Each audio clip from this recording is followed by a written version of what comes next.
Hello, everyone. My name is Nedgine I am co-founder and CEO of Anseye Pou Ayiti in Haiti.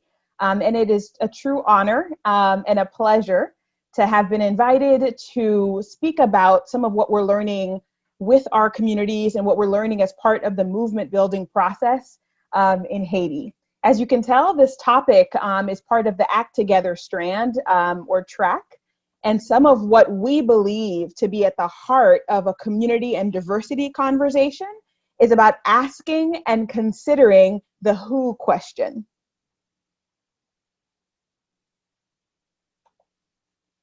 So to get started, I really wanted to be able to anchor myself and this talk in who we are in Haiti and what we stand for. For those who may not be familiar with our island nation, we are an island nation in the Caribbean, as pictured here in orange, and some of the geopolitics and regional dynamics of where we are located actually has quite a bit to do with how our history has evolved and why this community and diversity question is so important to us. Our exceptional past is part of what makes us so proud. For those who might be unfamiliar, our nation in 1804 was able to fight for freedom of our people by pushing back against colonization. In 1804, we proclaimed our independence and became the first Black republic of the world. Another fun fact is that Haiti is the only republic to come out of a successful slave revolt. And so that continues to anchor our work and continues to anchor so much of who we are as a people. Because if you fight for freedom on your own terms and put liberation as your goal, that, as you all can imagine, will be a lot of what continues to be part of the conversation about identity and nationhood. And so, as I mentioned, in 1804, we became the world's first Black republic. But for us, as we defined liberty and defined independence, we didn't believe that that should be contained within our nation's borders. We believed that this should have a ripple effect, that the fight for freedom and the anchor of liberation should be something we would be involved in across the region. And so a lot of scholarship and a lot of research has been conducted for the ways in which the Haitian Revolution led the way forward for the decolonization of an entire hemisphere. We're so proud for the ways that it didn't just remain as an academic or as an imaginary practice, but that Haiti and Haitians were involved both culturally, economically, and even physically in the fight for liberty and freedom across the region. Then you fast forward a few years, and as we are creating our first constitution as a free republic, one of the things that strikes me and so many other educators is that we proclaim that education is a human right. And that is super revolutionary for 1804. Imagine early 19th century putting a stake in the ground and saying that education should be free and available for all. And I should point out here that as we were defining education early in our nation's history, one of the things that we knew is that education is not what happens in a classroom, right? Even that term is something that would come out many years later. But this idea that education happens between parent and child, it happens between neighbors, it happens in the ways that music and cultural folklore is shared between generations. All of that is education. And we believe that it should be accessible to all. The other piece as education evolved in our history is that we started to recognize that classrooms and education could be the blast off of conscience, identity, and agency. Blast off, meaning the launching pad, the starting point for where conscience, identity, and agency are fostered and deepened. And one of the things that we started to recognize is that the point of diversity, community building, and unity is are pieces of what makes Haitian identity so strong. For those who may not be familiar with our flag, the motto of our nation on our flag is actually unity makes our strength. Because the way we fought for our revolution, the way we built our nation in our earliest and most prosperous years, were literally a product of diversity and community building. And so what we realized with education is that it should be fostered as early as the classroom as early as when children are starting to understand who they are in relationship with others. And so over time, education became something that would connect the dots between community, between culture, between identity, and a sense of civic engagement and citizenship. Those were all the different dots that were connected through education. Unfortunately, fast forward a few generations, and we start to see education become infiltrated by other types of norms. We start to see people drive with ego and drive with I instead of we, with me instead of we. And so then education, if you start to study it, how it evolves in Haiti over time, starts to lead to more disconnect rather than connection. We start to see that it is fostering egocentric and personal choices rather than a sense of mutual prosperity and mutual fulfillment.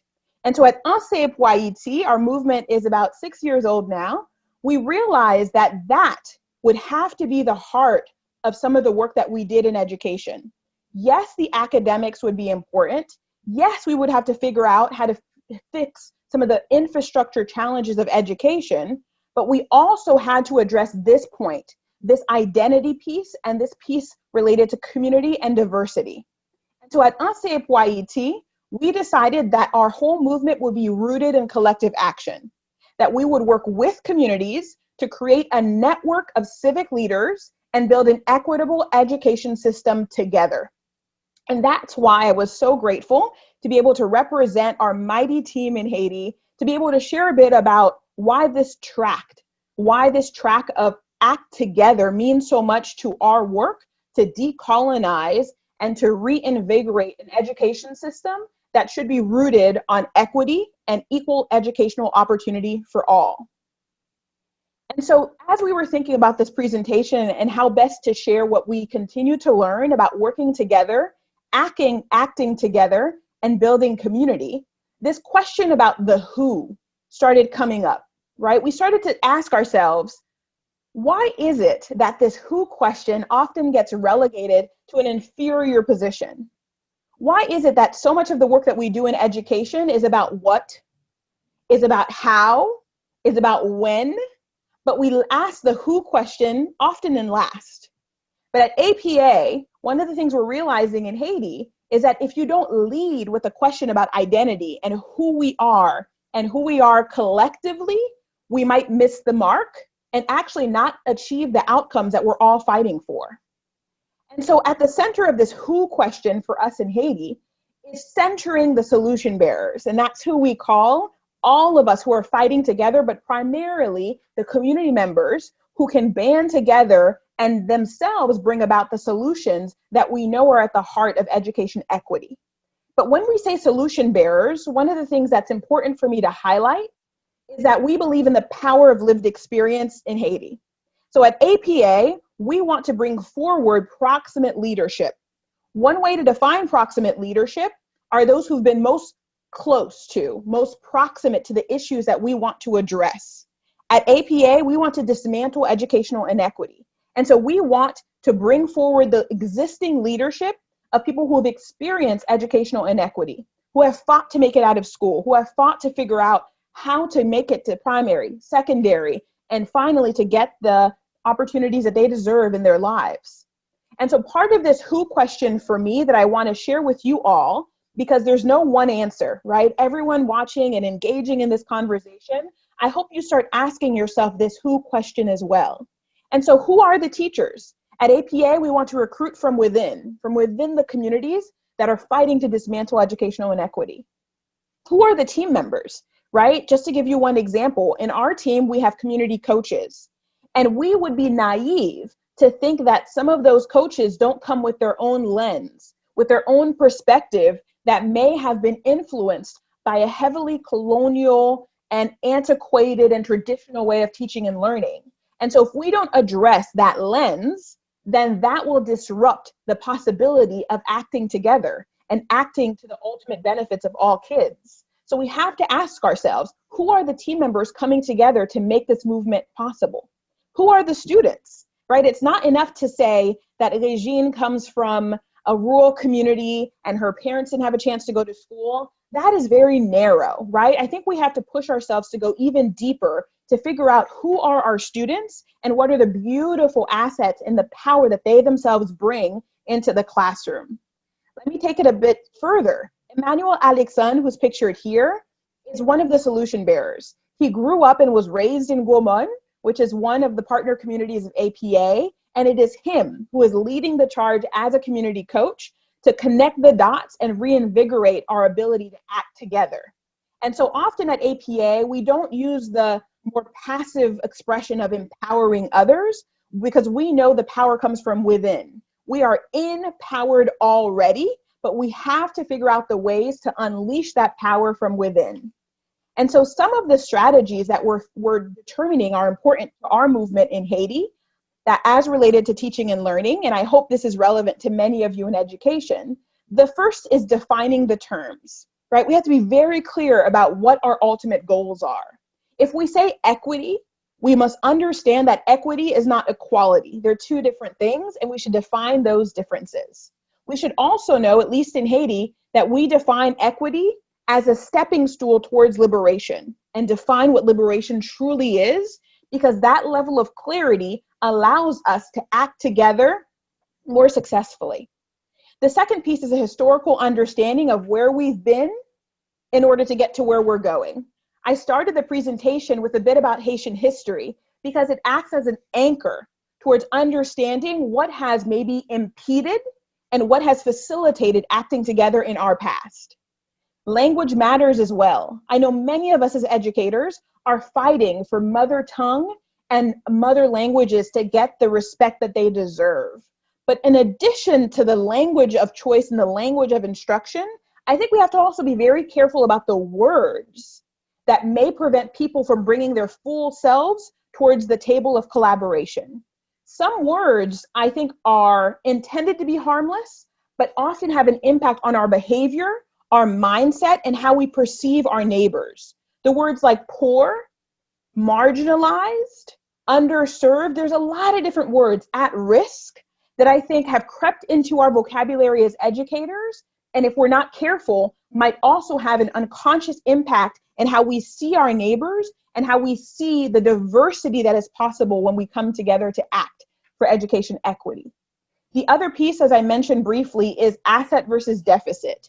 So much of the work that education is trying to do is about solving some of the problems. But I worry sometimes that the focus on the problems has led us away from looking at the power and the solutions that exist, the assets within our cultures and within our communities. So for example, in APA, we asked our teacher leaders and community coaches to encourage people to understand that a child's understanding of the fruits and the vegetables in their backyard and in their community is part of the learning process. Bring that into the classroom, right? Because that is an asset that can just unlock a child's understanding of what's going on in terms of the classroom instruction.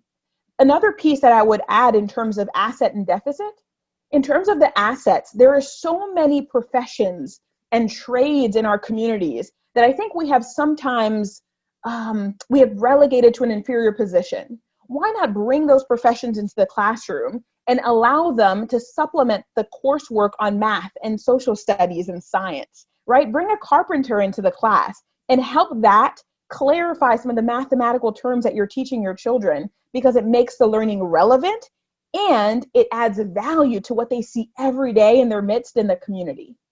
The other 2 points on this screen here, the first is that for us, classroom is community. We believe that there's been a lot of harmful work that's been done to erect walls between classroom and the community, so that what happens in the classroom is sophisticated and is modern, and then what's in the community is antiquated and seen as unuseful. Us at APA, we're breaking down those walls so that the classroom is a community. And one of the other ways that we've said this at APA is that while the classroom is the unit where we are executing, we believe that the unit of change is the community. And so the two have to be brought together. The other piece that I wanted to bring up to your attention that I won't have a chance to go into detail here, but I encourage all of you to look into culturally responsive pedagogy. It's a kind of pedagogy that says cultures matter, and the cultural work that can be brought into the classroom actually accelerates children's learning and academic achievement. And that has very much been the case at APA. Because of the wisdom of our elders, they told us that if culture, customs, and community come back into the classroom, our kids' results would increase. And that's exactly what happened. We now have classrooms that are doubling the national average, and in some cases, even tripling it.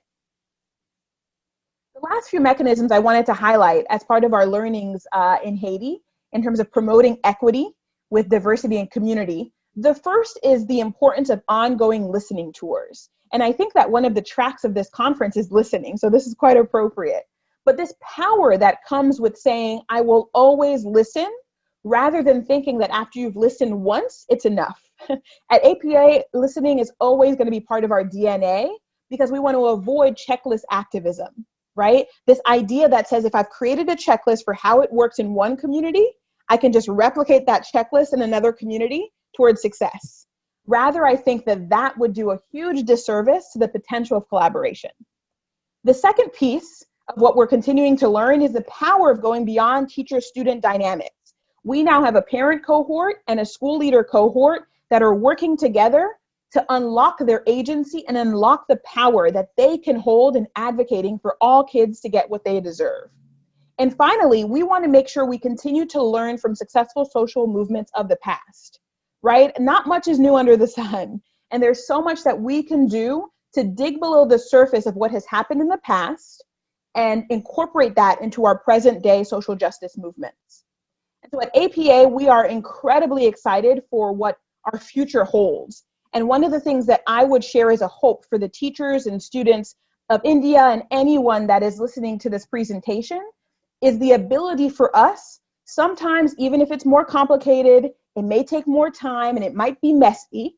I hope that we take the plunge and push ourselves to work together, to listen to each other, and to unlock the assets that already exist within the communities, to kind of peel back the layers of some of what our preconceived notions have told us about community, but rather look for what is hidden, right? Beyond the gems of our communities and our histories and our past, in order to unlock what kids are fighting to be able to do and to be able to unlock the genius of all of our kids.